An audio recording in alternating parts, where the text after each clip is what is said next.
जय हिंद साथियों, स्वागत है आपका self study classes Vishwamit Jain YouTube channel और दोस्तों ऐप में। दोस्तों बहुत सारे स्टूडेंट को ऐप डाउनलोड नहीं करते बन रहा है या फिर कर भी लिया है तो कोर्स भी नहीं देख पा रहे हैं। तो मैं आज उनको बता दूं कि ये जो सेल्फ स्टडी क्लासेस इस प्रकार से जब आप प्ले स्टोर से करते हैं तो ये आपका वेल जो है आइकन उसमें लगा हुआ है ना। तो इस प्रकार से सेल्फ स्टडी क्लासेस आपको सर्च करना है और ऐसे आइकन में आपको ऐप मिलने वाला है। ठीक है, तो दोस्तों हम देखें कि प्ले स्टोर में आपको इस प्रकार से दिखेगा ये सेल्फ स्टडी क्लासेस। ठीक है, ये प्ले स्टोर में आपको सेल्फ स्टडी क्लासेस का ऐप दिखने वाला है। ठीक है, ये इमेज उसमें डली है, ये आइकन, ये लोगो उसमें डला है। ठीक है, अब दोस्तों इसको इंस्टॉल करना है, यहां से आप इंस्टॉल करेंगे। ठीक है, अब इंस्टॉल करेंगे तो वहां पर आपको नंबर मांगेगा, जीमेल नंबर मांगेगा, तो आपको ओटीपी आएगा, तो आप रजिस्टर करके आगे बढ़ेंगे। ठीक दोस्तों, आज का वीडियो हिंदी साहित्य का स्टार्ट हो चुका है और आज हम हिंदी साहित्य में बहुत सारे महत्वपूर्ण प्रश्नों पर चर्चा करने वाले हैं। रोज अपनी क्लास होती है रात्रि 9 बजे और सुबह 9:30 बजे। ठीक है, सुबह 9:30 बजे ट्रिकी वीडियो आता है और रात्रि 9 बजे हम टेस्ट सीरीज करते हैं। ठीक है, तो जो भी साथी अभी तक व्हाट्सएप ग्रुप से नहीं जुड़े हैं 9098609291 इस व्हाट्सएप ग्रुप से आपको जुड़ना है और वीडियो को लाइक और शेयर अवश्य करना है। ठीक है, तो स्टार्ट करेंगे दोस्तों आज का ये वीडियो। आंसू काव्य के रचनाकार कौन है? आंसू के बताना है आपको। सुमित्रा नंदन पंत हैं, सूर्यकांत त्रिपाठी निराला साहब हैं, या फिर जयशंकर प्रसाद या मैत्रीशरण गुप्त जी हैं। तो आपका राइट आंसर क्या हो जाएगा? आंसू काव्य के रचनाकार बताना है, यानी कि 130 का उत्तर बताना है। और बिल्कुल सही आंसर होगा कौन सा? जयशंकर प्रसाद, है ना। आंसू काव्य जो है वो किसका है? जयशंकर प्रसाद जी का है। और ये छायावाद के क्या माने जाते हैं? मधुराज यादव जी भी ज्वाइन बटन से जुड़ चुके हैं, धन्यवाद, है ना। आंसू काव्य के जो रचनाकार हैं जयशंकर प्रसाद हैं और सुमित्रानंदन पंत जी, सूर्यकांत त्रिपाठी निराला जी, ये तीनों ही छायावाद के आधार स्तंभ हैं। मैत्रीशरण दोस्तों आपको पता है कि ये जो है राष्ट्र कवि हैं, दद्दा इनका उपनाम है ना। दद्दा और मधोप ये तो मैं कई बार बता चुका हूं, आपको रट भी गया होगा। ठीक है, और आंसू काव्य के रचनाकार हैं जयशंकर प्रसाद और छायावाद के प्रवर्तक भी इलाचंद्र जोशी ने इन्हें माना है। ठीक है, तो ये चीज भी आपको याद रखनी है। अगला क्वेश्चन आपको बताना है, चंदन विष व्यापत नहीं लिपटे रहत भुजंग प्रस्तुत पंक्ति के रचयिता कौन है? सूरदास जी हैं, बिहारी हैं, कबीर हैं, या फिर रहीम हैं। चंदन विष व्यापत नहीं लिपटे रहत भुजंग, इस पंक्ति के रचयिता बताने हमें यहां पर। तो उत्तर क्या हो जाएगा? ज्वाइन बटन पर जाएं, आप ज्वाइन बटन पर क्लिक करें कुरैशी जी, है ना। और वहां पर आपको प्लान दिया होगा, आप प्लान देख लें, सिल्वर, गोल्ड और डायमंड, है ना। फिर आपको उसमें से आप किससे पेमेंट कर रहे हैं, पेमेंट का जो है विवरण भरना होता है। तो ज्वाइन बटन पर सबसे पहले तो क्लिक करना होता है। ठीक है, फिर आपको आगे की प्रोसेस करनी होती है। हाँ, आज तार सप्तक का जो वीडियो था उसमें कुछ प्रॉब्लम हो गई थी और रहीम यानी कि कल आपका तार सप्तक का वीडियो आ जाएगा। और यहाँ पर चंदन विष व्यापत नहीं, ये किसकी है? रहीम की है, यानी डी नंबर आपका बिल्कुल सही हो जाएगा, डी नंबर। ठीक है, अगला बताना, अमीय हलाहल मद भरे सेत श्याम रतनार जियत मरत झुक झुक परत जेहि चितबत एक बार, ये पंक्ति किसकी है? ये पंक्ति बतानी है आपको, किसकी है?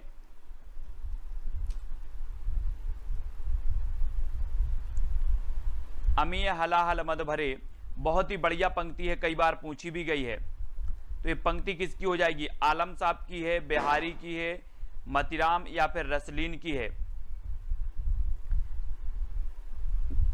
एटीएम कार्ड से हो जाएगा, एटीएम से। और प्रश्न क्रमांक आपको पता है, अमीय हलाहल मद भरे यानी कि रसलीन, रसलीन यानी कि जो बी नंबर है वो आपका बिल्कुल सही हो जाएगा। ठीक है, अब इसको कैसे याद करोगे दोस्तों? याद करने की सिर्फ ट्रिक बता रहा हूं, ठीक है, मैं अर्थ नहीं बता रहा हूं। अमीय, अमीय से आप लेंगे कि अमीय से अपन बोलते हैं ना आम, है ना, आम। और आम में क्या होता है? रस होता है, रस। आम में क्या होता है? रस होता है, तो रसलीन, है ना। अमीय हलाहल मद भरे, इस प्रकार से हमें ट्रिक भी देख लेना है, याद भी कर लेना है ना। अगला है, जब जब होए धर्म की हानि बाड़े असुर अधम अभिमानी प्रस्तुत पंक्ति के रचयिता कौन है? रसखान, बिहारी, तुलसीदास या फिर कबीर। 4 विकल्प हैं, 133 का उत्तर बताना है।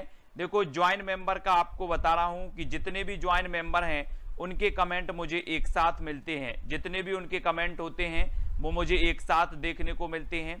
दूसरी बात, ज्वाइन वालों के लिए जो सेशन है वो अलग से चलेगा, यानी कि ज्वाइन मेंबर के जो वीडियो हैं वो केवल ज्वाइन मेंबर ही देख पाएंगे, दूसरे मेंबर नहीं देख पाएंगे, है ना। और तो ज्वाइन मेंबर के लिए और भी है, आपको आपका जो कमेंट है वो हाईलाइट होता है, आपको इमोजी दिया जाता है स्पेशल।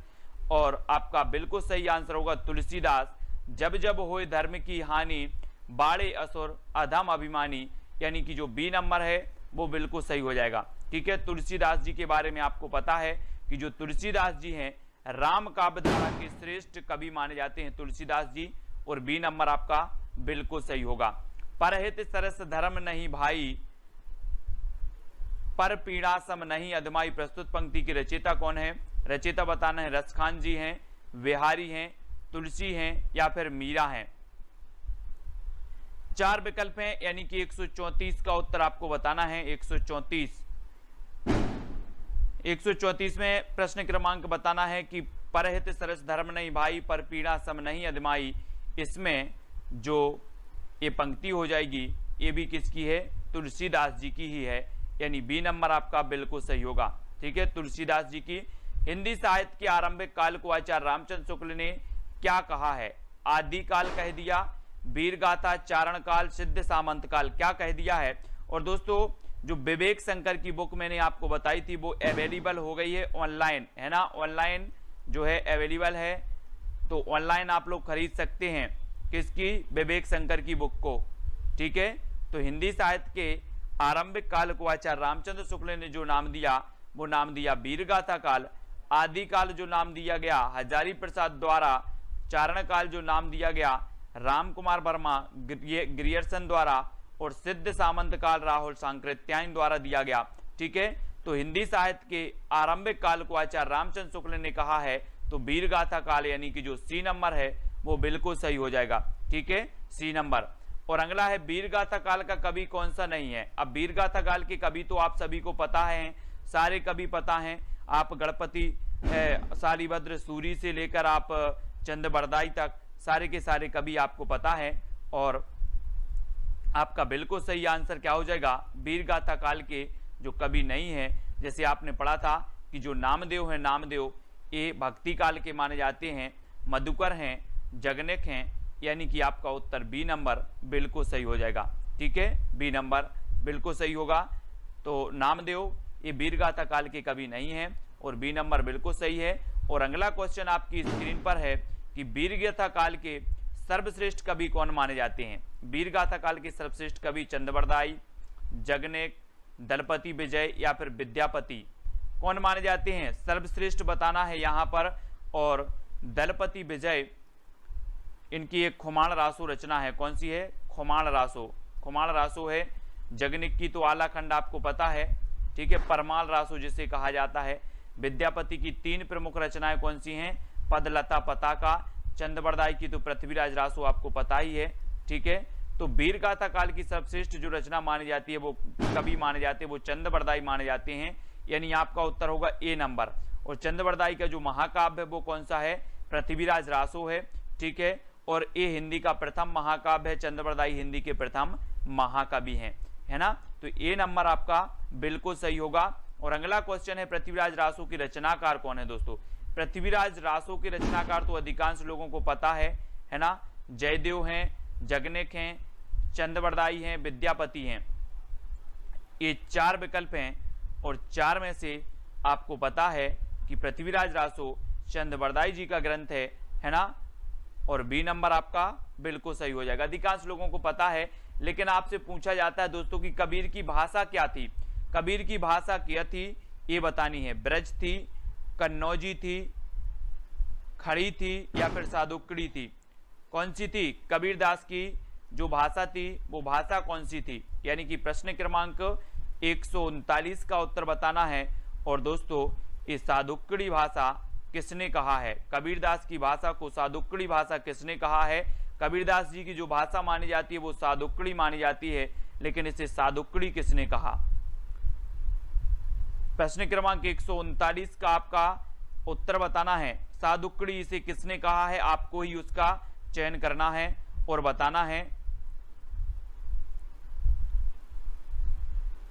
तब आपका बिल्कुल सही आंसर क्या होगा? नयन जो देखा कमल सा निर्मल नीर शरीर, हसत जो देखा हंस बा दसन ज्योति नग हीर। ये पंक्ति किसकी है? बहुत ही बढ़िया पंक्ति है। ये पंक्ति आपको बतानी है तुलसीदास जी की है, जायसी की है, जयशंकर प्रसाद जी की या कबीरदास जी। बहुत ही बढ़िया पंक्ति है, आपको बताना है। नयन जो देखा कमल सा निर्मल नीर शरीर, हसत जो देखा हंस बा दसन ज्योति नग हीर। हाँ, वेरी गुड। शुक्ल जी ने सादुक्कड़ी भाषा कहा है, बिल्कुल याद रख लेना है। हमने पढ़ा था कि पंचमेल खिचड़ी कहा था किसने? श्याम सुंदर दास ने। कबीर की भाषा को पंचमेल खिचड़ी। सादुक्कड़ी कहा रामचंद्र शुक्ल ने, ठीक है। बाणी का डिक्टेटर कहा हजारी प्रसाद द्विवेदी ने। ये क्वेश्चन हमेशा पूछे जाते हैं और यहां पर आपका सही उत्तर होगा जायसी, ठीक है। जायसी यानी कि जो सी नंबर है वो बिल्कुल सही है, जायसी बिल्कुल सही हो जाएगा। नयन जो देखा कमल सा निर्मल नीर शरीर, हसत जो देखा हंस बा दसन ज्योति नग हीर, जायसी जी की पंक्ति है। और जायसी जी का एक काव्य है, कौन सा काव्य है दोस्तों? कौन सा है? पद्मावत, है ना, पद्मावत है। और पद्मावत इनका श्रेष्ठ महाकाव्य और हिंदी का प्रथम प्रमाणिक महाकाव्य भी माना जाता है पद्मावत, ठीक है। तो याद रखना है, शिवा बावनी के रचनाकार कौन माने जाते हैं? शिवा बावनी, पद्माकर, केशवदास, भूषण या फिर जगनेक। प्रश्न क्रमांक 141 का उत्तर हमें बताना है। शिवा बावनी की रचनाकार, बहुत ही बढ़िया है दोस्तों ये रचना। और इस रचना के जो रचनाकार माने जाते हैं वो माने जाते हैं कौन? भूषण जी, है ना। शिवा बावनी ये भूषण की रचना है। और रीति काल में एकमात्र ऐसा वीर रस का कवि था भूषण, जिसका उपनाम कहीं कहीं मनीराम, कुछ विद्वान मनीराम भी मानते हैं और कुछ विद्वान घनश्याम भी मानते हैं ना, घनश्याम। तो कुछ घनश्याम तो कुछ मनीराम, है ना। तो ये शिवा बावनी की रचनाकार भूषण जी माने जाते हैं, यानी बी नंबर आपका बिल्कुल सही हो जाएगा। छत्रसाल दशक भी इन्हीं की रचना है, भूषण जी की। नर की और नर नील की गति ये की कर जोए, जे तो नीचे हे चले ते तो ऊंचो होए। इस पंक्ति के जो रचयिता हैं वो कौन है? और आपको पता है दोस्तों, वो कवि रीति सिद्ध काव्यधारा का कवि है ना, रीति सिद्ध काव्यधारा का कवि है। और उसकी एक रचना है बिहारी सतसई, है ना, बिहारी सतसई। और विश्व में सबसे ज्यादा यानी कि दूसरे नंबर पर जो सबसे ज्यादा टीका लिखी गई वो बिहारी सतसई की लिखी गई, ठीक है। तो ये चीज आपको याद रख लेना है। और बिहारी सतसई में 713 दोहे मिलते हैं कहीं कहीं और 719 दोहे भी मिलते हैं। और नर की और नर नील की ये जो पंक्ति है वो बिहारी लाल की है। बिहारी यानी कि जो आपका सी नंबर है वो बिल्कुल सही हो जाएगा, ठीक है। सी नंबर आपका सही हो जाएगा।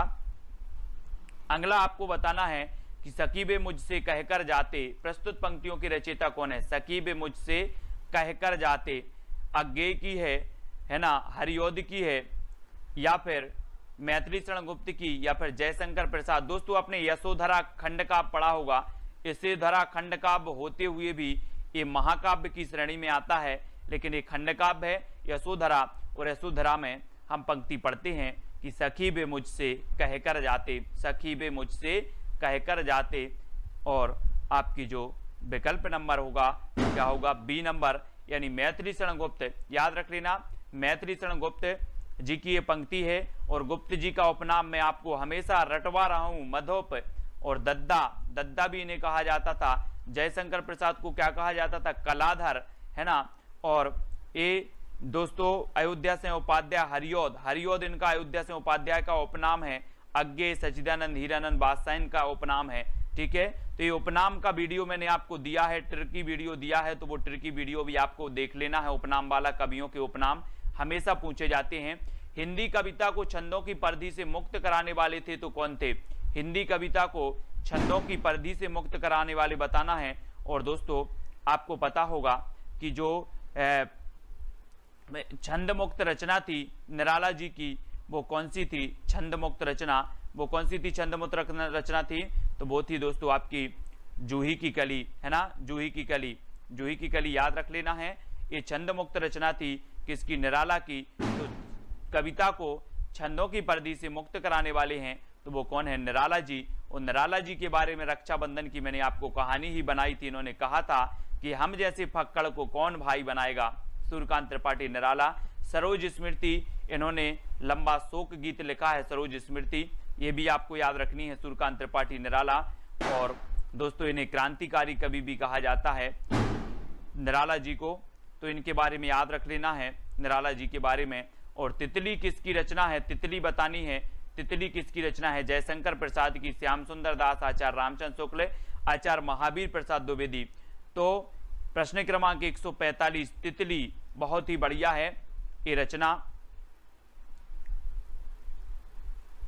तो आपका राइट आंसर क्या हो जाएगा दोस्तों? तितली के बारे में आपको बताना है और तितली एक किसकी रचना है। और जो भी साथी अभी तक व्हाट्सएप ग्रुप से नहीं जुड़ पाए हैं वो 9098609291 ये व्हाट्सएप ग्रुप का नंबर है, तो व्हाट्सएप ग्रुप से आपको जरूर जुड़ना है, ठीक है। 9098609291 व्हाट्सएप ग्रुप से जुड़ना है। और तितली ये जयशंकर प्रसाद जी की है, जयशंकर प्रसाद, यानी कि आपका जो ए नंबर है वो बिल्कुल सही होगा, प्रसाद जी का, है ना। इनके नाटक हम पढ़ लेते हैं, सज्जन है, राजश्री है ना, कल्याणी है, और बहुत सारे नाटक हैं इनके। नाटक तो हमें याद रख लेना है।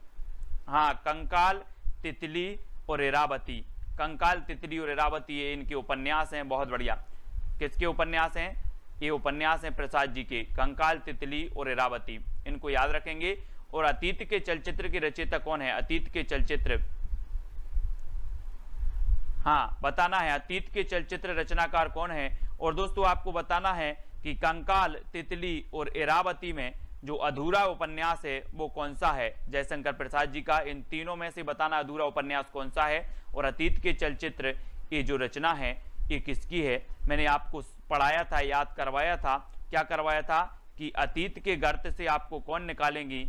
कौन निकालेंगी? महादेवी जी, महादेवी जी निकालेंगी। तो महादेवी वर्मा, अतीत के चलचित्र यानी कि महादेवी वर्मा। और सी नंबर आपका यहाँ पर बिल्कुल सही हो जाएगा, ठीक है। हाँ, इरावती अधूरा है, अंकुर जी, वेरी गुड। इरावती क्या है? अधूरा उपन्यास है जयशंकर प्रसाद जी का, इरावती। तो इरावती को याद रखना है। और अगला क्वेश्चन है आपका, पल्लव की रचयिता कौन है? पल्लव, पल्लव बताना है दोस्तों। छायावाद का मैनिफेस्टो इसे कहा जाता है, छायावाद का घोषणा पत्र इसे कहा जाता है। पल्लव को ये कई बार रचना पूछी गई है। और सुमित्रानंदन ये पंत की है, निराला की है, जयशंकर प्रसाद की है, या फिर महादेवी वर्मा की है। तो आपका राइट आंसर क्या हो जाएगा? कमलेश पाल जी, पल्लव की रचयिता। और सभी लोग ज्वाइन मेंबर जरूर बनेंगे, ज्वाइन बटन को जरूर दोस्तों आपको क्या करना है? खरीदना है ना। और ज्वाइन मेंबर आप बन सकते हैं चैनल के, ठीक है। तो ज्वाइन मेंबर बने। और सुमित्रानंदन पंत की ये रचना है पल्लव, ठीक है। इनकी युगवाणी है, ग्राम्या है, ग्रंथि है, ठीक है। पंत की प्रकृति के चितेरे कवि इन्हें कहा जाता है, यानी कि आपका उत्तर होगा विकल्प नंबर ए नंबर आपका बिल्कुल सही हो जाएगा। और जो भी साथी व्हाट्सएप ग्रुप से नहीं जुड़े हैं वो प्लीज व्हाट्सएप और टेलीग्राम ग्रुप से जुड़ जाएं, जहां पर आपको जॉय सर निरंतर टेस्ट करवाते हैं, है ना, टेलीग्राम ग्रुप में। तो आपको व्हाट्सएप ग्रुप से जुड़ना है। व्हाट्सएप ग्रुप में मैंने आपको नंबर दे ही दिया है, 9098609291। इस नंबर पर आप करेंगे तो आपको लिंक मिल जाएगी तुरंत ही व्हाट्सएप और टेलीग्राम की। तो चिंतामणि के जो रचयिता माने जाते हैं वो कौन माने जाते हैं? चिंतामणि ये रामचंद्र शुक्ल जी का है, यानी कि जो सी नंबर है वो बिल्कुल सही है। और एक क्वेश्चन पूछा जाता है दोस्तों कि मनोविकार पर आधारित जो निबंध लिखे हैं, मनोविकार पर आधारित वो किसने लिखे हैं? तो वो शुक्ल जी ने लिखे हैं, है ना। जैसे करुणा की बात करें, करुणा भी इनका है, शुक्ल जी का, मनोविकार पर आधारित है। और यहाँ पर सी नंबर चिंतामणि आपका बिल्कुल सही हो जाएगा, ठीक है, सी नंबर। और अगला है जन्मेजय का नाग यज्ञ किसकी कृति है? ये जन्मेजय का नाग यज्ञ नाटक है दोस्तों। और ये नाटक किसका है ये बताना है। सेठ गोविंद दास का है, जयशंकर प्रसाद जी का है, या फिर लक्ष्मी नारायण लाल का, ये फिर गोविंद बल्लभ पंत का है। कौन सा? जन्मेजय का नाग यज्ञ। ये कृति बतानी है, बहुत ही बढ़िया कृति है और पूछी जाती है, कई बार पूछी गई है दोस्तों। और आपको पता है कि यहां पर एक शब्द आया है नांग। कौन सा शब्द आया है? नांग। और नांग आपको पता है किसके गले में पड़ा रहता है? शंकर जी के। तो कौन होंगे? जयशंकर प्रसाद। बोले नांग आया है और नांग शंकर जी के गले में है, तो जयशंकर प्रसाद, यानी कि बी नंबर आपका बिल्कुल सही हो जाएगा। ठीक है, बी नंबर। अगला है, हम दीवानों की क्या हस्ती है, आज यहाँ कल वहां चले, है ना, मस्ती का आलम साथ चला, हम धूल उड़ाते जहां चले। प्रस्तुत पंक्ति के रचयिता कौन है? पंक्ति के बताना है। सियाराम शरण गुप्त हैं, भगवती चरण वर्मा हैं, सुभद्रा कुमारी चौहान या रामधारी सिंह दिनकर हैं। और मैंने आपको बताया है कई बार कि हम दीवाने हैं किसके? भगवती के। हम किसके दीवाने हैं? भगवती के दीवाने। आप बोलते हैं ना कि दीवाना तेरा आया बाबा तेरे मंदिर में, इस प्रकार से माता तेरा मंदिर, इस प्रकार से एक बहुत ही बढ़िया भजन है, देवी गीत है ना। तो हम दीवानों की क्या हस्ती है, आज यहाँ कल वहां चले, मस्ती का आलम साथ चला। तो ये भगवती चरण वर्मा, यानी कि जो बी नंबर है वो बिल्कुल सही हो जाएगा। ठीक है, अगला है, सबसे पहले अपनी आत्मकथा हिंदी में किसने लिखी? सबसे पहले यहां पर विकल्प अनुसार बताना है दोस्तों आपको, है ना। 4 विकल्प हैं, 4 विकल्पानुसार इनमें से निम्नलिखित में से सबसे पहले अपनी आत्मकथा हिंदी में किसने लिखी, ये चीज आपको बतानी है। 4 विकल्प हैं। कुछ लोग तो कंफ्यूज हो जाते हैं कि यहाँ सबसे पहले आत्मकथा लिखी राजेंद्र प्रसाद ने, है ना, ऐसे बता देते हैं। लेकिन आपको पता है कि हिंदी की प्रथम आत्मकथा कौन सी मानी जाती है? अर्ध कथानक, है ना, अर्ध कथानक मानी जाती है। कौन की मानी जाती है अर्ध कथानक? बनारसी दास जैन जी की मानी जाती है। ठीक है, अर्ध कथानक। और दोस्तों ये आत्मकथा हिंदी में किसने लिखी? तो सत्य की खोज लिखी है किसने? राजेंद्र प्रसाद ने। सत्य की खोज, तो सत्य की खोज डी नंबर आपका बिल्कुल सही होगा। अर्ध कथानक हिंदी की प्रथम आत्मकथा बनारसी दास जैन की मानी जाती है। और अबला जीवन हाय तुम्हारी यही कहानी, आंचल में है दूध और आंखों में पानी, ये पंक्ति किसकी है? बहुत ही बढ़िया है। कहां से ली गई है, कौन से खंड काव्य से ली गई है, कौन सी रचना से ली गई है, ये चीज हमें बतानी है। और जिन भी साथियों ने पुराने ओल्ड पे वीडियो नहीं देखे हैं वो जरूर देखें। ट्रिकी वीडियो की आपकी 25 यानी कि 25 वीडियो ट्रिकी वीडियो के पहुंच चुके हैं आपके, जिसमें हमने साहित्य अकादमी से पुरस्कृत रचनाएं पढ़ी, कवियों के उपनाम पढ़े, व्यास सम्मान पढ़ा, ज्ञानपीठ पुरस्कार की रचनाएं पढ़ी। ठीक है, बहुत सारी रचनाओं को पढ़ा। और वो ट्रिकी वीडियो आपके अमेजिंग वीडियो हैं, बहुत ही बढ़िया वीडियो हैं। और अबला जीवन हाय तुम्हारी यही कहानी, आंचल में है दूध और आंखों में पानी, ये तो कई बार पंक्ति पूछी गई यशोधरा की। यशोधरा यानी कि जो सी नंबर आपका बिल्कुल सही हो जाएगा, है ना, ये यशोधरा की है। यशोधरा से पंक्ति ली गई है। और हिमालय के आंगन में उसे प्रथम किरणों का दे उपहार, उषा ने हंस अभिवादन किया और पहनाया हीरे का हार। तो ये पंक्ति किसकी रचयिता कौन है? पंक्ति के रचयिता, बहुत ही बढ़िया पंक्ति है। ये पंक्ति भी कई बार पूछी गई है दोस्तों कि हिमालय के आंगन में जो है उसे प्रथम किरणों का दे उपहार, उषा ने अभिवादन किया।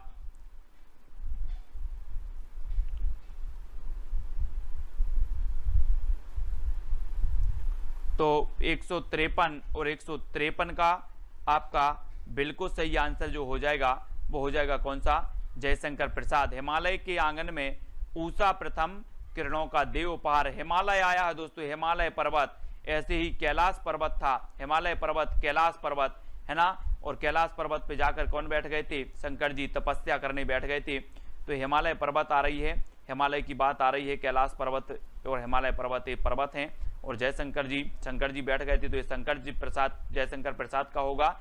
आलवार भक्तों की संख्या बतानी है, यानी कि 154 का उत्तर बताना है दोस्तों। आपको पता है, मैंने आपको बताया था कि रामानंद के शिष्य 12, है ना। आलवार भक्तों की संख्या भी कितनी आप बता देना, है ना।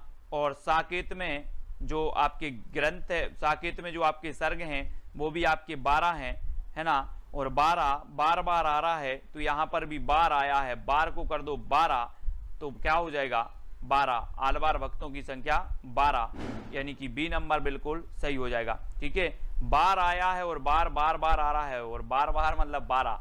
ठीक है, 12 है आलवार भक्तों की संख्या, याद रखेंगे। भक्ति का सर्वप्रथम उल्लेख कहां मिलता है दोस्तों? भक्ति का वेदों में मिलता है, सूक्त में मिलता है, उपनिषद में मिलता है, या इनमें से कोई नहीं? कहां पर मिलता है भक्ति का सर्वप्रथम उल्लेख बताना है? और आपने तो वेद तो आपने पढ़े हैं, वेद 4 वेद होते हैं, ऋग्वेद सबसे प्राचीन वेद माना जाता है ना, सभी लोगों ने पढ़े हैं।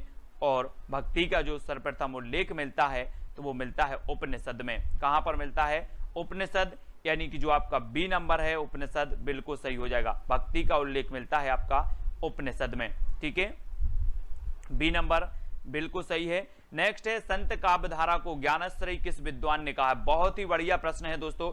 आप सभी लोगों ने पढ़ा है कि संत काव्यधारा जो है, जिन्हें ज्ञानाश्रय शाखा भी कहा जाता है, भक्ति काल की एक काव्यधारा है, ठीक है।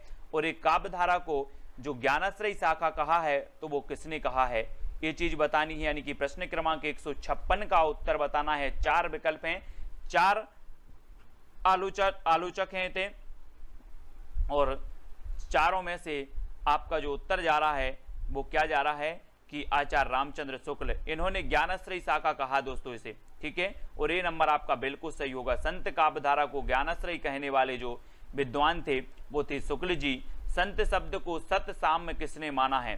संत शब्द को सतसाम्य मानने वाले जो विद्वान थे वो कौन थे? डॉक्टर पीताम्बरनाथ बर्थवाल थे, आचार्य शुक्ल थे, डॉक्टर नगेंद्र थे, या परमेश्वर चतुर्वेदी थे? कौन थे संत शब्द को सतसाम्य मानने वाले? बहुत ही बढ़िया प्रश्न है। और संत शब्द को सतसाम्य मान लिया, और वो माना है किसने? परमेश्वर चतुर्वेदी ने सतसाम्य माना संत शब्द को। और दोस्तों हम क्या मान लेते हैं? संतों को परमेश्वर की उपमा दे देते हैं, और परमेश्वर चतुर्वेदी आपका डी नंबर बिल्कुल सही हो जाएगा, ठीक है, डी नंबर सही होगा। पीताम्बर, डॉक्टर पीताम्बरनाथ बर्थवाल के अनुसार गोरखनाथ के ग्रंथों की संख्या कितनी है? यानी कि 58। डॉक्टर पीताम्बरनाथ बर्थवाल के अनुसार गोरखनाथ के ग्रंथों की संख्या बतानी है। 12 है, 14 है, 13 है, या फिर 12 है। आपने पढ़ा होगा दोस्तों कि जो आपका नाथ पंथ था, नाथ पंथ, और नाथ पंथ के जो प्रवर्तक माने जाते हैं मतेंद्र नाथ माने जाते हैं, और प्रमुख जो माने जाते हैं गोरखनाथ माने जाते हैं। मतेंद्र नाथ के मच्छेंद्रनाथ, मतेंद्रनाथ, ये उन्हीं के उपनाम हैं। और मच्छेंद्रनाथ के जो शिष्य थे वो गोरखनाथ थे, ठीक है। और गोरखनाथ के जो ग्रंथों की संख्या मानी वो कितनी मानी है? 14 मानी है। किसने? पीताम्बर नाथ बर्थवाल साहब ने 14 मानी है। यानी कि आपका उत्तर क्या हो जाएगा? विकल्प नंबर सी या फिर सा नंबर बिल्कुल सही हो जाएगा, ठीक है। अगला क्वेश्चन है, हठ योग दर्शन की व्याख्या इनमें से किसने की है? हठ योग दर्शन की गोरखनाथ ने की है, सरहपा ने की है, लुईपा ने की है, इनमें से कुछ किसी ने भी नहीं की। हठ योग दर्शन की व्याख्या करने वाले जो विद्वान हैं वो कौन है? 4 में से चयन करना है। सभी लोग लाइक जरूर करेंगे। कल सुबह आपका तार सप्तक का वीडियो आएगा, है ना, तार सप्तक का जो कवि हैं उनका टिर्की वीडियो आएगा सुबह 9:30 बजे, और रोज रात्रि 9 बजे अपनी ये क्लास होती है, अध्ययन करते हैं बहुत सारी चीजों का। और एक हमने वीडियो आपको दिया है, सहस्रा जी काय वाला दिया है, मिलती जुलती रचनाएं वाली। जैसे हम बहुत सारी रचनाएं ऐसी होती हैं जो मिलती जुलती एक ही नाम वाली होती हैं, विभिन्न विद्वानों की होती हैं, विभिन्न कवियों की होती हैं मिलती जुलती रचनाएं, और हम कंफ्यूज हो जाते हैं। कभी कभी जब मैं किसी रचना का कभी बताता हूं तो आप बोलते हो सर ये रचना तो उसकी है। तो मिलती जुलती रचना वाला जो वीडियो है वो सभी को देखना है। और इसके हठ योग दर्शन की जो व्याख्या की है वो किसने की है? गोरखनाथ ने की है। यानी कि जो ए नंबर है वो बिल्कुल सही हो जाएगा, ठीक है। आचार्य हजारी प्रसाद द्विवेदी ने नाथ संप्रदाय की सबसे बड़ी कमजोरी क्या मानी है? हठ योग मानी है ना, पत्नी के प्रति अनादर माना है, गृहस्थ धर्म के प्रति अनादर माना है, या क्या माना है? प्रश्न क्रमांक 160 का आंसर आपको बताना है। आचार्य हजारी प्रसाद द्विवेदी ने नाथ संप्रदाय की सबसे बड़ी कमजोरी जो मानी है वो मानी है गृहस्थ धर्म के प्रति अनादर।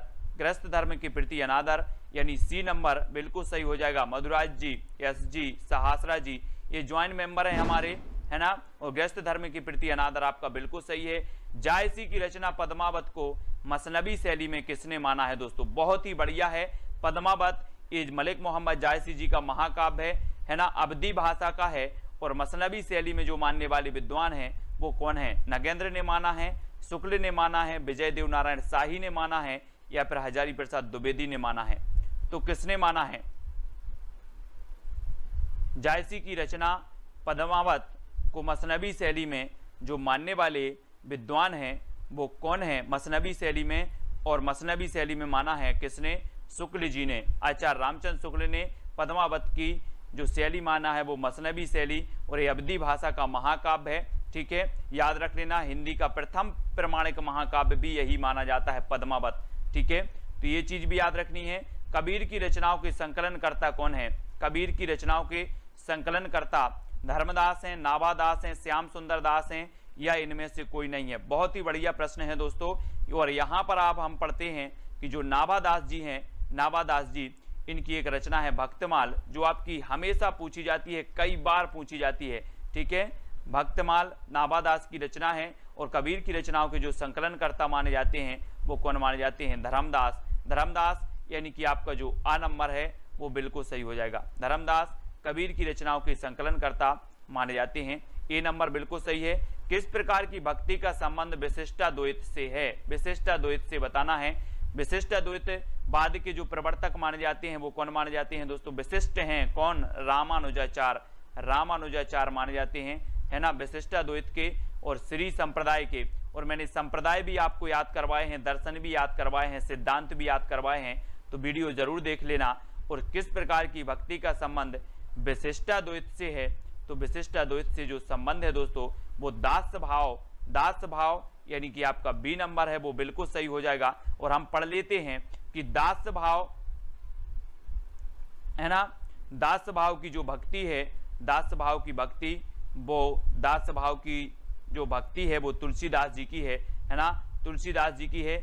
और सखा भाव की जो भक्ति है, सखा भाव की, ये सूरदास जी की है। और माधुर भाव की जो भक्ति है वो मीराबाई की है। ये भक्तियां भी कई बार पूछी गई हैं, मीराबाई की माधुर, है ना, तुलसीदास की दास भाव और सूरदास की सखा भाव की, है ना।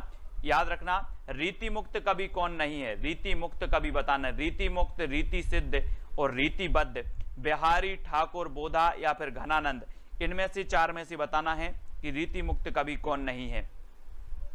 प्रश्न क्रमांक 164 है और 164 का आपका बिल्कुल सही है कि जो ठाकुर हैं, बोधा हैं, घनानंद हैं, ये तो सभी रीति मुक्त हैं, लेकिन बिहारी रीति सिद्ध काव्यधारा के कवि हैं। और यानी कि एक नंबर आपका बिल्कुल सही हो जाएगा, ए नंबर आपका बिल्कुल सही हो जाएगा। ठीक है, बिहारी जी। और रीति काल को कलाकाल किसने कहा है, बहुत ही बढ़िया प्रश्न है। कलाकाल जो कहने वाले हैं वो कौन है ना। श्रृंगार काल तो मैंने आपको बताया था कि विश्व में लोग श्रृंगार करते हैं, विश्व के लोग श्रृंगार करते हैं, तो विश्वनाथ त्रिपाठी ने श्रृंगार काल कहा, है ना। और दोस्तों जो कलाकाल कहा वो किसने कहा है, तो याद रख लेना है किसने कहा है, जल्दी बताओ। कलाकाल कहा है भागीरथ मिश्र ने, भागीरथ मिश्र, यानी कि जो आपका विकल्प नंबर बी है वो बिल्कुल सही होगा। ठीक है। और अलंकृत काल किसने कहा है, अलंकृत काल मिश्र बंधुओं ने, अलंकृत काल मिश्र बंधुओं ने, श्रृंगार काल विश्वनाथ ने, है ना। और कला काल कहा भागीरथ मिश्र ने, यानी कि जो बी नंबर है वो बिल्कुल सही हो जाएगा। ठीक है, मिश्र साहब ने, है ना, इसे कला काल कहा, बी नंबर बिल्कुल सही है, राइट आंसर है। और अगला क्वेश्चन है अखरावट किसकी रचना है, अखरावट, है ना, अखरावट बताना है, अखरावट, पद्मावत की रचनाएं हैं, तो वो रचनाएं किसकी हैं, है ना। और ये रचनाएं मानी जाती हैं दोस्तों किसकी, मलिक मोहम्मद जायसी साहब, जायसी यानी कि जो विकल्प नंबर 1 आपका बिल्कुल सही हो जाएगा। और जायसी सूफी काव्यधारा के प्रमुख कवि माने जाते हैं और अखरावट इन्हीं की रचना है, ये चीज भी याद रखनी है। ठीक है, सूरदास जी कृष्ण काव्यधारा के प्रमुख, तुलसीदास जी राम काव्यधारा के प्रमुख, कबीर संत काव्यधारा के प्रमुख और जायसी सूफी काव्यधारा के प्रमुख, ये तीनों ही शाखाएं चली दोस्तों किसमें, भक्ति काल में। और अखरावट रचना आपसे पूछी गई तो अखरावट आपने बता दी कि सर ये तो जायसी जी की है, यानी कि ये नंबर आपका बिल्कुल सही हो जाएगा। अपनी रचना में समुद्र का वर्णन करने वाले एकमात्र कवि कौन है, बहुत ही बढ़िया प्रश्न है। अपनी रचनाओं में समुद्र का वर्णन करने वाले एकमात्र कवि कौन है, कबीरदास जी, तुलसीदास जी, जायसी या फिर सूरदास जी। मोस्ट इंपॉर्टेंट आईएमपी क्वेश्चन है प्रदीप जी, है ना, कंचन जी। प्रश्न क्रमांक 167 का जो उत्तर आपका सही होगा वो होगा जायसी। अपनी रचना में समुद्र का वर्णन करने वाले जो कवि माने जाते हैं वो माने जाते हैं जायसी। और बी नंबर आपका बिल्कुल सही हो जाएगा। वही भावना के क्षेत्र में रहस्यवाद है, ये कथन किसका है, ये चीज हमें बतानी है। 4 विकल्प हमारे सामने मौजूद हैं, ठीक है। तो सभी लोग वीडियो को लाइक कर देंगे, शेयर कर देंगे। और जो दर्शन के क्षेत्र में अद्वैत है, वही भावना के क्षेत्र में रहस्यवाद है, ये कथन किसका है, आचार्य शुक्ल जी का है, डॉक्टर नगेंद्र का है, आचार्य हजारी प्रसाद द्विवेदी का है, या फिर रामकुमार वर्मा का है। तो आपका राइट आंसर आपको बताना है 4 विकल्पों के माध्यम से। उत्तर क्या हो जाएगा?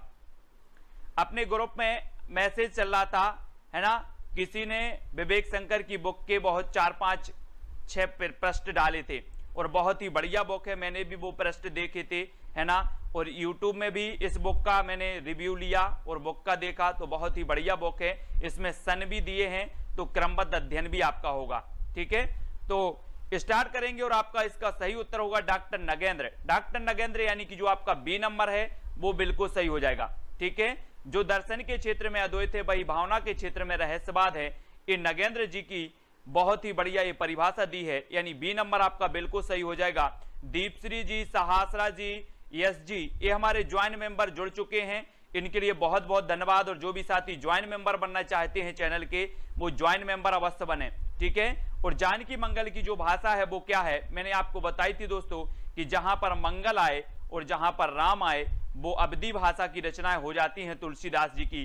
तुलसीदास जी की 12 प्रमाणिक रचनाएं मानी गई दोस्तों, है ना। और 12 में आपको जो मैंने आपको बताई थी, ट्रिक बताई थी कि कौन सी ब्रज भाषा में है, कौन सी अवधी भाषा में है। और यहां पर जानकी मंगल की पूछी गई, तो ये जानकी मंगल आया यानी कि आपकी कौन सी भाषा हो जाएगी, अवधी, यानी कि बी नंबर आपका बिल्कुल सही हो जाएगा, ठीक है। अलंकार पंचाशिका किसकी रचना है? बहुत ही बढ़िया प्रश्न है, मतीराम का, है ना, या फिर बोधा, घनानंद, आलम, ये किसकी रचना है दोस्तों? अलंकार पंचाशिका आपको बताना है। मधुराज जी ने गोल्ड प्लान खरीदा है, किसने? मधुराज जी ने। 3 प्लान है अपने, सबसे पहला सिल्वर प्लान है, ठीक है, जो 59 रुपए पे करके आपको ये सिल्वर प्लान खरीदना है। दूसरा आपका गोल्ड है जो आपको 159, और तीसरा है डायमंड जो आपको 299। तो आपको खरीदना है दोस्तों और ज्वाइन मेंबर बनना है, ठीक है। और अलंकार पंचाशिका यहां पर पूछा गया, तो मतीराम यानी कि जो आ नंबर है वो आपका बिल्कुल सही हो जाएगा। अलंकार पंचाशिका के जो रचनाकार हैं वो कौन है? मतीराम है ना। और आपकी मति यानी कि आपके भाव हमेशा होते हैं अलंकार करने के, अलंकार करने के, अलंकार पढ़ने के भाव होते कि नहीं होते? होते होंगे। मतीराम जी की है, ठीक है। रीतिकाल का कोई भी कभी भक्ति भावना से हीन नहीं है, हो भी नहीं सकता था, क्योंकि भक्ति उसके लिए मनोवैज्ञानिक आवश्यकता थी। उपरोक्त कथन किसका है? बहुत ही बढ़िया कथन है दोस्तों। रीति काल में रीतिबद्ध, रीति सिद्ध और रीति मुक्त काव्य धारा हमने पढ़ ली है। और रीति काल का कोई भी कभी भक्ति भावना से हीन नहीं है, हो भी नहीं सकता था, क्योंकि भक्ति उसके लिए मनोवैज्ञानिक आवश्यकता थी। उपरोक्त कथन किसका है? तो ये बुक जो है दोस्तों मैंने आपको जो बताई है, ये बुक सभी लोग खरीद लें, फिर मैं इसी बुक से आपको पढ़ाऊंगा, तो आपको बहुत ही मजा आएगा और आपका जो अध्ययन है वो बहुत ही अच्छा चलेगा, है ना। तो सभी लोगों को बुक खरीदना है। और रीतिकाल का कोई भी कभी भक्ति भावना से हीन नहीं है, हो भी नहीं सकता, ये जो कथन है ये डॉक्टर नगेंद्र साहब का है, यानी कि जो विकल्प नंबर आपका आ है वो बिल्कुल सही हो जाएगा, आ नंबर, ठीक है। आ नंबर आपका सही होगा दोस्तों। मैं कब से ढूंढ रहा था इस बुक को, रे आउट ऑफ स्टॉक चल रही थी, कौन सी? विवेक शंकर जी की, लेकिन अब जाके कहीं ये स्टॉक में है ना। रामचंद्रिका को छंदों का अजायब घर किसने कहा है? बहुत ही बढ़िया प्रश्न है। आपको पता होगा दोस्तों कि रामचंद्रिका ये केशवदास की भक्तिकालीन रचना मानी जाती है। और ये भक्तिकालीन जो रचना है दोस्तों, इसे छंदों का अजायब घर कहा जाता है। और आपको पता होगा कि आदिकाल में एक रचना है पृथ्वीराज रासो, पृथ्वीराज रासो है। और ये पृथ्वीराज रासो जो है दोस्तों, इसे भी छंदों का अजायब घर कहा जाता है ना। हिंदी साहित्य डॉक्टर विवेक शंकर जी, और इसकी लिंक दी है आपकी डिस्क्रिप्शन में, मैंने लिंक दे दी है साइट की, जहां से आप खरीद सकते हैं। साथ ही व्हाट्सएप नंबर भी, उस लिंक का जो संबंधित व्हाट्सएप नंबर है वो भी आपको दिया है। कहीं आपको दिक्कत होती है तो व्हाट्सएप नंबर में आप उनसे कंफर्म कर सकते हैं, और ये जो डिलीवरी है आपकी होम डिलीवरी हो जाएगी, ठीक है। तो रामचंद्रिका को छंदों का अजायब घर जो कहा है वो आचार्य शुक्ल ने कहा है, यानी कि जो आपका ए नंबर है वो सही हो जाएगा। ठीक है, रामचंद्रिका किसकी रचना है?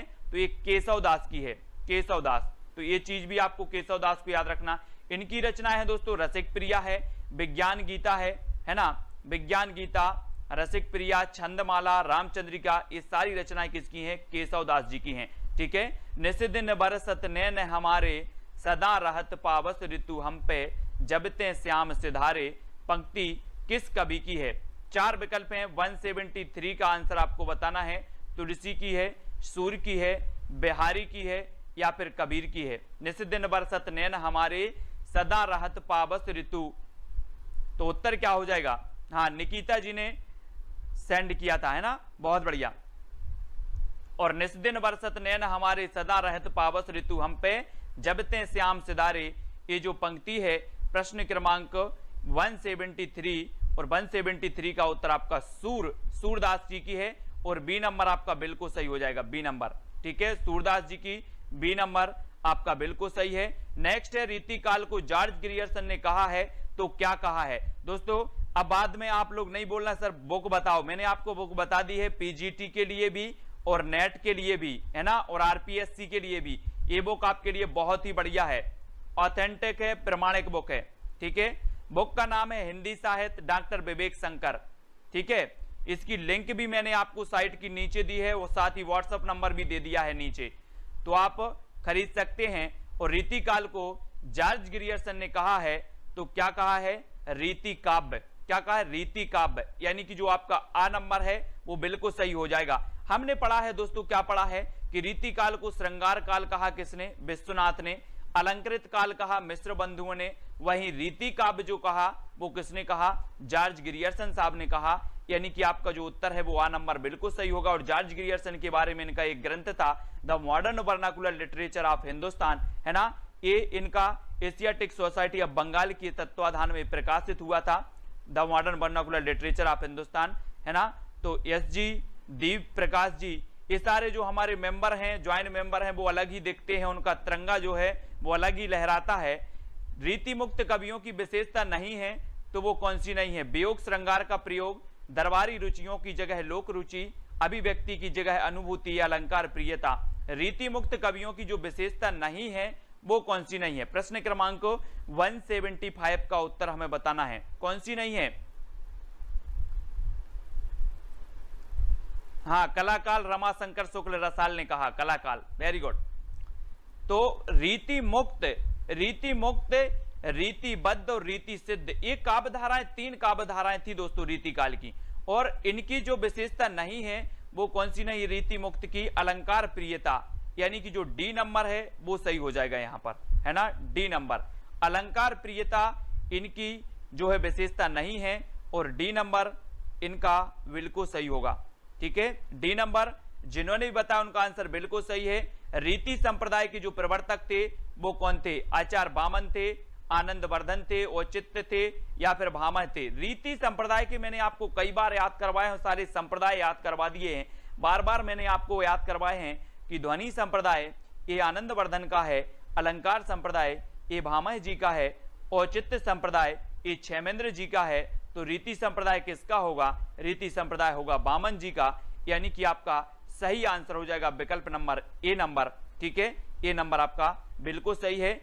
बिहारी के काव्य को हाथी दांत के टुकड़ों पर महीन पच्चीकारी का नाम दिया, बहुत ही बढ़िया है दोस्तों, ये किसने दिया? बहुत ही बढ़िया प्रश्न है कि बिहारी के काव्य को हाथी दांत के टुकड़े पर महीन पच्चीकारी का नाम किसने दिया है, या महीन पच्चीकारी का नाम देने वाले जो विद्वान हैं वो कौन? आचार्य रामचंद्र शुक्ल जी हैं, हजारी प्रसाद द्विवेदी हैं, या फिर रामकुमार वर्मा, या फिर नगेंद्र हैं। तो कौन है ये हमें बताना है। 4 विकल्प हैं, 4 में से आपको सही बताना है। और प्रश्न क्रमांक 177 का आंसर आपका जो बिल्कुल सही होगा वो आचार्य शुक्ल ने, यानी कि आपका जो ए नंबर है वो बिल्कुल सही हो जाएगा। ठीक है, बिहारी के काव्य को हाथी दांत के टुकड़े पर महीन पच्चीकारी का नाम दिया, तो वो शुक्ल जी ने दिया है। और इस शुक्ल के कथन बड़े संभाल कर रखना है, क्योंकि ये हमेशा परीक्षाओं में पूछ लिए जाते हैं, है ना। अगला है, रीति काव्य धारा के प्रेम और श्रृंगार को गृहस्थिक कहा है, तो किसने कहा है दोस्तों? रीति काव्य धारा के प्रेम और श्रृंगार को गृहस्थिक किसने कह दिया? डॉक्टर नगेंद्र साहब ने कह दिया, बिलास शर्मा ने, नामवर सेन ने, या फिर महावीर प्रसाद द्विवेदी ने? किसने कह दिया? गृहस्थिक।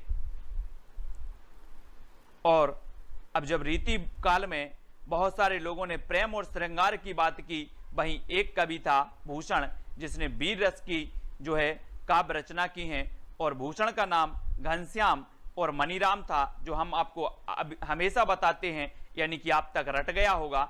और जो डॉक्टर नगेंद्र हैं, रीति काव्यधारा के प्रेम और श्रृंगार को गृहस्थिक कहा है, तो डॉक्टर नगेंद्र ने कहा है, यानी कि जो आपका आ नंबर है वो बिल्कुल सही हो जाएगा, ए नंबर आपका बिल्कुल सही होगा। किस कवि को भक्तिकाल और रीतिकाल दोनों में स्थान प्राप्त है? केशवदास को, मतीराम को, घनानंद को, या चिंतामणि को? किसको है दोस्तों भक्तिकाल और रीतिकाल दोनों में स्थान प्राप्त? प्रश्न क्रमांक 179 का उत्तर आपको बताना है, और 179 का आपका बिल्कुल सही आंसर होगा कि केशवदास। केशवदास यानी कि जो आपका ए नंबर है वो बिल्कुल सही हो जाएगा। किस कवि को भक्तिकाल और रीतिकाल दोनों में स्थान प्राप्त है? तो वो है केशवदास को, क्योंकि इनकी जो केशवदास जी की रामचंद्रिका रचना है, रामचंद्रिका है ना, ये जो रचना है दोस्तों रामचंद्रिका, ये बहुत ही बढ़िया है और ये भक्तिकालीन मानी जाती है। छंदों का अजायब घर भी इसे कहा जाता है। ठीक है, तो केशवदास आपका ये नंबर बिल्कुल सही हो जाएगा, किसी का भी गलत नहीं होना चाहिए। बिल्कुल सरल प्रश्न है, लेकिन छंदमाला रचना हमेशा पूछी जाती है। ये किसकी है? भिखारीदास की है। भिखारीदास की तो हमने काव्य निर्णय, काव्य श्रृंगार निर्णय, ये भिखारीदास की पढ़ी थी रचनाएं। चंद्रबरदाई की तो हमने पढ़ी है, महाकाव्य इनका पढ़ लिया। पृथ्वीराज रासो, मैत्री शरण गुप्त के भी हमने पढ़े हैं, भारत भारती, साकेत, खंडकाव्य भी इनका पढ़ा है मैत्रेय गुप्त का। तो छंदमाला जो रचना है ये किसकी है? केशवदास, है ना। केशवदास यानी कि आपका उत्तर सी नंबर, सा नंबर बिल्कुल सही हो जाएगा। केशवदास की रचना का नाम है छंदमाला, और विकल्प नंबर जो आपका सी है वो बिल्कुल सही हो जाएगा। ठीक है, सी नंबर। और भारत 8वां विश्व हिंदी सम्मेलन कहाँ हुआ था? दोस्तों जो हिंदी सम्मेलन है वो आपको याद रखना है, पहला, दूसरा, तीसरा, चौथा, ये हिंदी सम्मेलन आप सभी को याद रखने, यहां से क्वेश्चन पूछे ही जाते हैं। ठीक है, तो 8वां विश्व हिंदी सम्मेलन कहाँ हुआ था? भारत में, न्यूयॉर्क में, मॉरिशस में, या फिर सूरीनाम में? आपको पता होगा दोस्तों कि पहला जो हुआ था वो कब हुआ था? नागपुर में हुआ था, अपने नागपुर, है ना, नागपुर में हुआ था पहला, और 2015 में भोपाल में हुआ था, है ना। और 8वां विश्व हिंदी सम्मेलन जो हुआ था वो न्यूयॉर्क में हुआ था, यानी कि आपका जो विकल्प नंबर बी है न्यूयॉर्क, न्यूयॉर्क आपका बिल्कुल सही हो जाएगा। एक शहर है अमेरिका का न्यूयॉर्क, जहां पर यूनिसेफ का मुख्यालय है। किसका मुख्यालय? यूनिसेफ का, ये न्यूयॉर्क में है, और बी नंबर आपका यहां पर बिल्कुल सही होगा। ठीक है, ये 8वां विश्व हिंदी सम्मेलन न्यूयॉर्क में हुआ। भंवर गीत किसकी रचना है दोस्तों? भंवर गीत नंददास की है, नावादास की है, कुंभन दास की है, सूरदास जी की है। यहां पर दोस्तों ये क्या है, आपने पढ़ा होगा अष्टछाप। अष्टछाप की स्थापना 1565 में हुई थी, 1565 में। लेकिन यहां पर यही पूछा जाता है कि निम्न में से बताइए कौन अष्टछाप का कवि नहीं है, है ना। बहुत सारे लोग कुंभन दास को बता देते हैं, लेकिन वास्तव में है नावादास। नावादास ये अष्टछाप के कवि नहीं माने जाते। इनकी एक रचना मानी जाती है, कौन सी? भक्तमाल। और भंवर गीत जो रचना है वो किसकी है? नंददास जी की है ना। अपन ने नंद की भंवर पाड़ दी थी, बोले नंद की भंवर पाड़ दो, है ना। तो नंददास हैं, और नंददास भी दोस्तों याद रख लेना विठल नाथ के शिष्य थे नंददास। ए नंबर आपका यहाँ पर बिल्कुल सही हो जाएगा, आ सही हो जाएगा। ठीक है, श्रृंगार रस के विरोधी कवि कौन माने जाते हैं? श्रृंगार रस के विरोधी कवि यानी कि कबीरदास, सुंदरदास, तुलसीदास, या फिर नंददास, कौन माने जाते हैं श्रृंगार रस के? आपको पता होगा दोस्तों कि जो संत काव्यधारा थी, संत काव्यधारा में सबसे जो पढ़े लिखे थे वो श्रृंगार विरोधी थे। वो पढ़े लिखे कौन थे? सुंदरदास, है ना, सुंदरदास। ये सुंदर थे दोस्तों, इसलिए इनको श्रृंगार की जरूरत नहीं थी, इसलिए इन्होंने कहा कि यार हम श्रृंगार रस का विरोध करेंगे, है ना। ये सुंदर थे, इसलिए सुंदर को श्रृंगार की जरूरत नहीं थी, इसलिए इन्होंने श्रृंगार रस का विरोध कर दिया। ऐसे याद कर लेंगे। और सबसे पढ़े लिखे थे तो सुंदरदास थे, और इन्होंने विरोध भी किया काय का? श्रृंगार रस का, यानी कि बी नंबर आपका बिल्कुल सही होगा। सोहिला किसकी रचना है? ये कई बार पूछी गई दोस्तों। सोहिला, सोहिला की रचनाकार कौन है? गुरु अंगद हैं, गुरु नानक हैं, गुरु रामदास हैं, या फिर गुरु अर्जुन देव हैं? अर्जुन देव भी यहां पर डी नंबर आपका अर्जुन देव है। तो कौन है? हाँ, सुंदर लोगों को सजने की जरूरत नहीं होती है। तो सोहिला की रचनाकार भी हमें लिखना है और सोहिला के रचनाकार आपके होंगे गुरु नानक। गुरु नानक यानी कि जो विकल्प नंबर आपके बी हैं वो बिल्कुल सही हो जाएगा। ये सिख संप्रदाय के प्रवर्तक माने जाते हैं और सिखों के प्रथम गुरु माने जाते हैं। गुरु गोविंद सिखों के 10वें गुरु माने जाते हैं और गुरु ग्रंथ साहिब का जो संकलन किया था वो गुरु अर्जुन देव ने किया था। ये चीज भी आपको याद रखनी। हमेशा पूछा जाता है कि गुरु ग्रंथ साहिब का संकलन किसने किया था, तो गुरु अर्जुन देव ने किया था। ठीक है, और जो फिलहाल सोहिला आपसे पूछा गया तो सोहिला रचना किसकी है, गुरु नानक देव की। ठीक है, तो बी नंबर आपका बिल्कुल सही होगा। रुक्मणी मंगल के रचयिता कौन है? रुक्मणी मंगल तुलसीदास जी हैं, नंददास जी हैं, लालदास जी हैं, ईश्वरदास जी हैं। ये चार में से बताना है रुक्मणी मंगल की रचना, है ना। और रुक्मणी मंगल इसके जो रचयिता माने जाते हैं। अब वो नहीं लगा देना कि सर मंगल आ गया, ये मंगल तो आ गया है लेकिन ये मंगल वाली रचना नहीं है अपनी। और ये किसकी है, जल्दी से बताओ। ये दोस्तों नंददास की रचना है। किसकी? नंददास। रुक्मणी मंगल की रचयिता है नंददास, जानकी मंगल की रचयिता है तुलसीदास। इसलिए कंफ्यूज नहीं होना, है ना। बहुत सारे लोग ए लगा देंगे, अभी देखो ये नहीं लगाना है। ये रुक्मणी मंगल नंददास जी की रचना है, जानकी मंगल तुलसीदास की रचना है ना। कंफ्यूज नहीं होना रुक्मणी मंगल और जानकी मंगल में, है ना। तो याद रख लेना, रुक्मणी जी आपको पता है श्री कृष्ण से संबंधित हैं और जानकी जी राम से संबंधित हैं। तो जानकी राम से संबंधित यानी कि राम काव्यधारा के तुलसीदास और रुक्मणी कृष्ण से संबंधित तो कृष्ण काव्यधारा के नंददास। इसलिए रुक्मणी मंगल नंददास की और जानकी मंगल तुलसीदास की। इस प्रकार से याद कर लेंगे।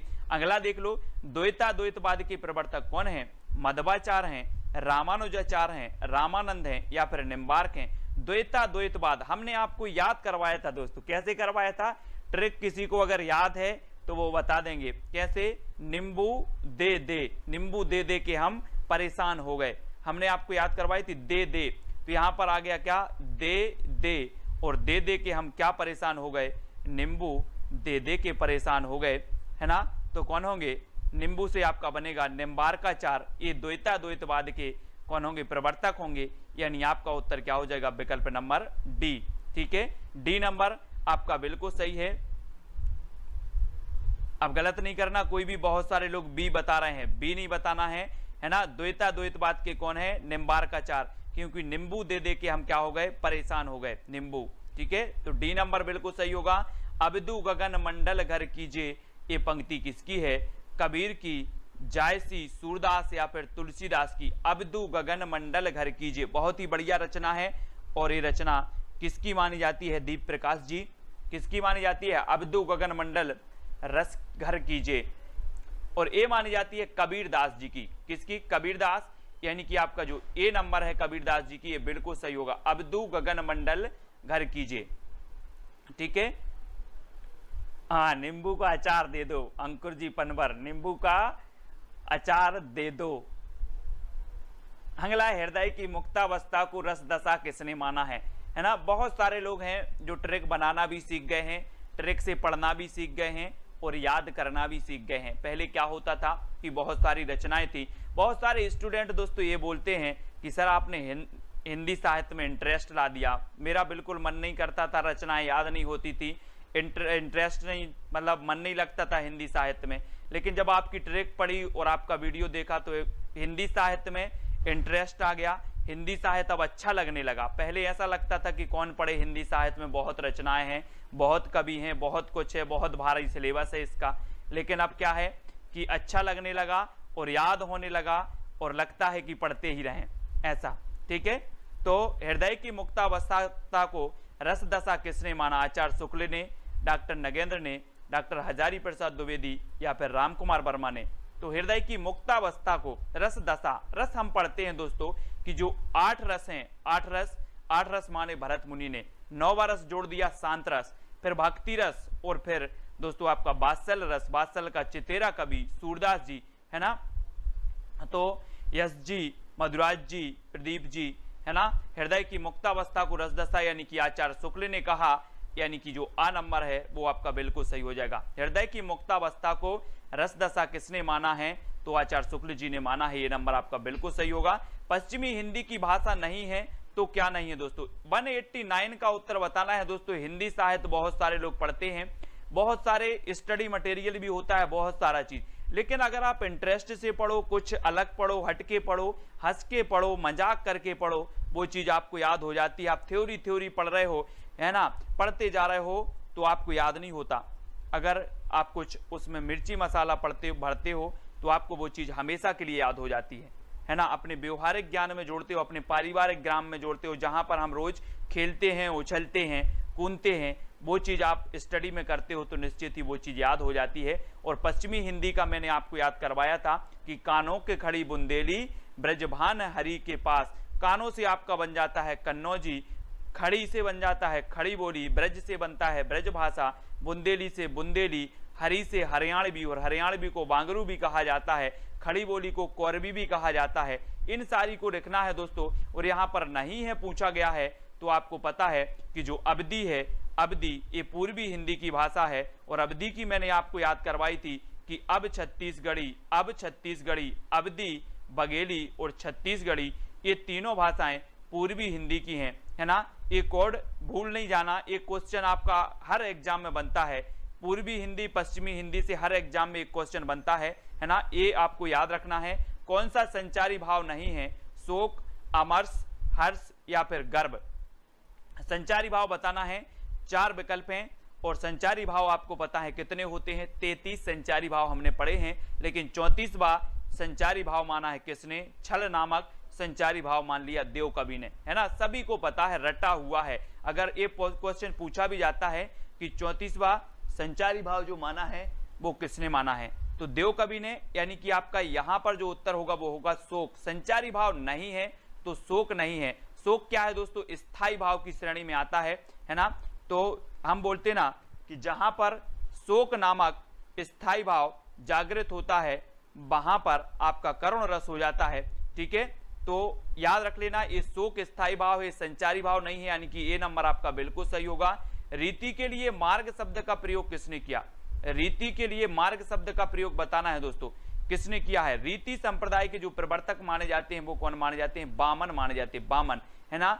और रीति शब्द के लिए जो मार्ग शब्द का प्रयोग करने वाले हैं बामन हैं, शुक्ल हैं, कुंतक या फिर भरत मुनि हैं। सारे लोग वीडियो को लाइक जरूर करेंगे।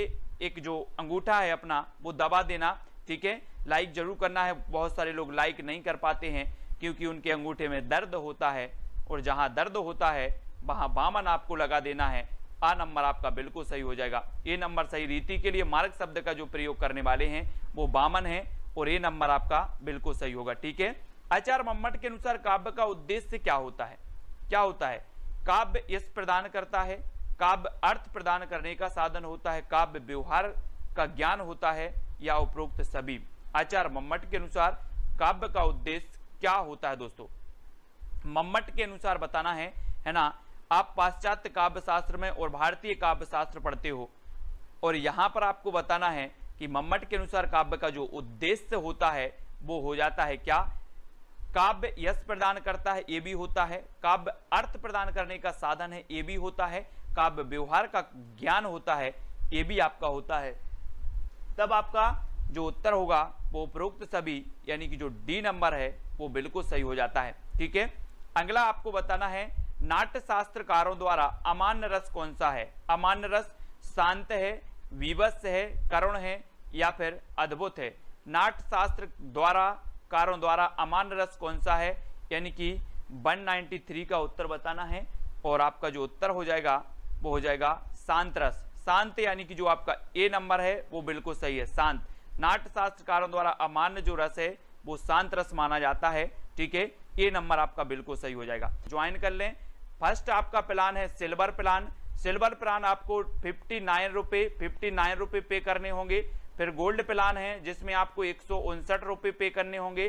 फिर आपका डायमंड प्लान है दोस्तों जिसमें 299 रुपए आपको पे करने होंगे, और आप बन जाएंगे दोस्तों हमारे ज्वाइन मेंबर। ठीक है, तो जो भी साथी ज्वाइन मेंबर बनना चाहते हैं वो ज्वाइन मेंबर बन सकते हैं, और वीडियो को लाइक करके शेयर अवश्य करें। इसी प्रकार से सुबह 9:30 बजे आपका ट्रिकी वीडियो आता है, और रात्रि 9 बजे आपकी हिंदी की टेस्ट सीरीज होती है। ठीक है, तो बहुत बढ़िया, वीडियो को लाइक और शेयर अवश्य करें। आज की वीडियो के लिए बस जय हिंद साथियों, स्वागत है आपका self study classes with Sumit Jain YouTube channel और दोस्तों ऐप में। दोस्तों बहुत सारे स्टूडेंट को ऐप डाउनलोड नहीं करते बन रहा है या फिर कर भी लिया है तो कोर्स भी नहीं देख पा रहे हैं। तो मैं आज उनको बता दूं कि ये जो सेल्फ स्टडी क्लासेस इस प्रकार से जब आप प्ले स्टोर से करते हैं तो ये आपका वेल जो है आइकन उसमें लगा हुआ है ना। तो इस प्रकार से सेल्फ स्टडी क्लासेस आपको सर्च करना है और ऐसे आइकन में आपको ऐप मिलने वाला है। ठीक है, तो दोस्तों हम देखें कि प्ले स्टोर में आपको इस प्रकार से दिखेगा ये सेल्फ स्टडी क्लासेस। ठीक है, ये प्ले स्टोर में आपको सेल्फ स्टडी क्लासेस का ऐप दिखने वाला है। ठीक है, ये इमेज उसमें डली है, ये आइकन, ये लोगो उसमें डला है। ठीक है, अब दोस्तों इसको इंस्टॉल करना है, यहां से आप इंस्टॉल करेंगे। ठीक है, अब इंस्टॉल करेंगे तो वहां पर आपको नंबर मांगेगा, जीमेल नंबर मांगेगा, तो आपको ओटीपी आएगा, तो आप रजिस्टर करके आगे बढ़ेंगे।